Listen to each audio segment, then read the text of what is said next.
यासीन साहब बहुत शुक्रिया आपके वक्त का।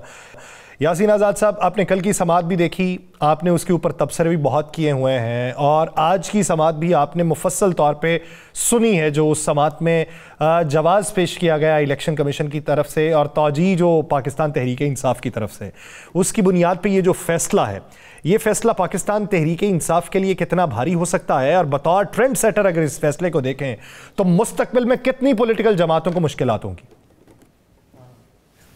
देखें, ये फैसला जो है ना, फ्यूचर में तमाम पॉलिटिकल पार्टीज के लिए एक लाइन ऑफ एक्शन देता है सर। और इस फैसले से एक बात तो तय हो गई कि ऑनरेबल सुप्रीम कोर्ट ने इलेक्शन कमीशन ऑफ पाकिस्तान जो एक आईनी अदारा है उसके इख्तियारात में इजाफा किया और ये भी तय कर दिया आज कि जो वक्तन कहते थे कि इलेक्शन कमीशन ऑफ पाकिस्तान का जो जजमेंट है हम नहीं मानते, बाद अदालतों में चले जाते थे, कभी कभार अदालत का सिंगल जज भी स्टे दे देता था, सारा कुछ था।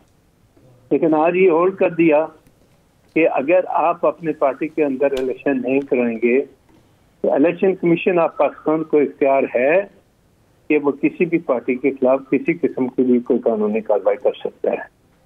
आज की इस प्रोसीडिंग का सबसे जो बड़ा फायदा था वो ये था सर कि मैं दाद देता हूँ ऑनरेबल सुप्रीम कोर्ट के तीन जज साहिबान को कि जिन्होंने दोनों साइड के फरीकीन को पूरा मौका दिया और उनके पॉइंट ऑफ व्यू को सुना।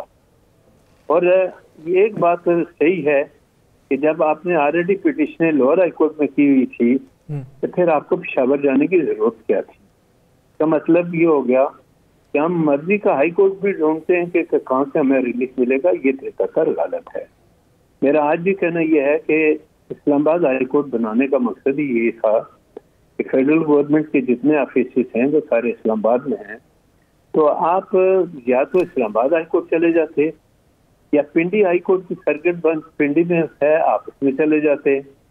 आपने पेशावर को तरजीह दी और वहां से जाके आपने समझा के रिलीफ लिया और लिया। लेकिन सवाल ये पैदा होता है, मुझे आज 2 दिन की प्रोसीडिंग देखने के बाद मैं काफी ज़हनी तौर पर परेशान था कि एक इतनी बड़ी पार्टी जो कहती है कि 8 लाख से ज्यादा हमारे पास मेंबर हैं, वो चमकनी के कौन सी जगह है, कोई छोटा सा गांव है, उसमें जाके इलेक्शन कराते हैं और उस इलेक्शन का भी कोई पता नहीं होता कि कितने लोग वहां मौजूद हैं और कितने नहीं।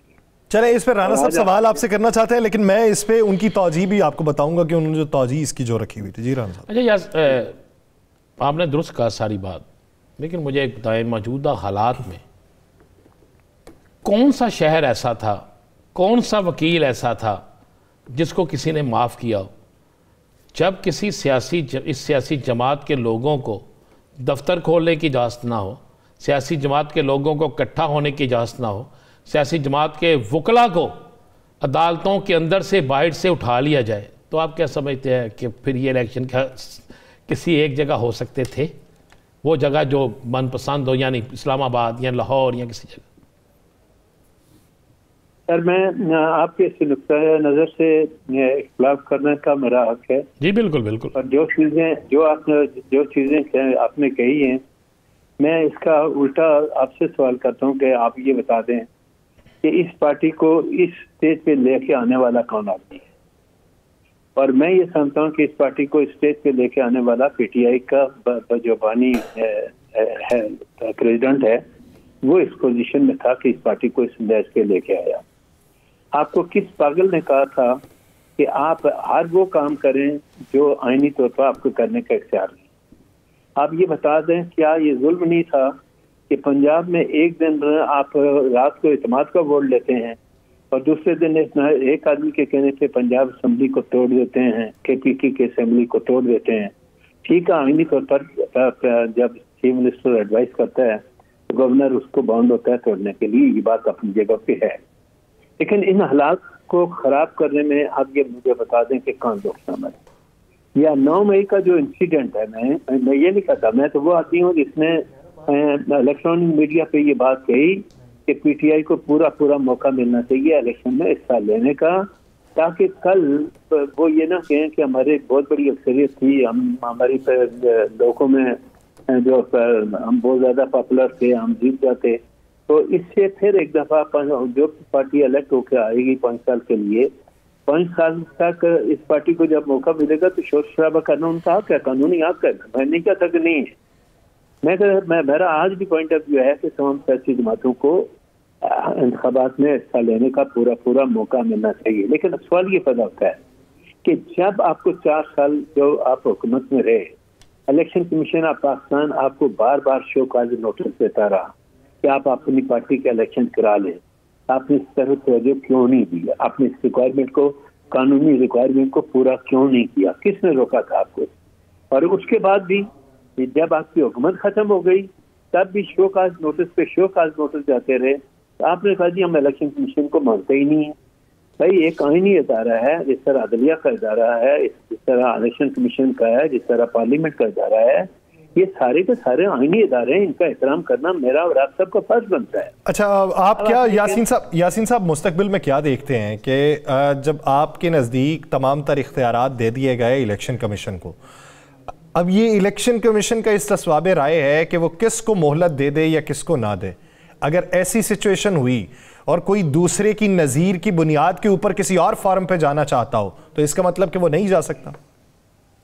सर आप मुझे ये बता दें कि हमारा पड़ोसी मुल्क है, वहाँ पे इलेक्शन कमीशन है, वहाँ इलेक्शन कमीशन में इतना बड़ा मुल्क है, इलेक्शन कमीशन के वहाँ इतने इख्तियारात हैं कि अगर किसी को जाली वोट डालते हुए भी पकड़ ले तो वो दिन एंड देयर 6 महीने की सजा देने का हकदार है और देते हैं।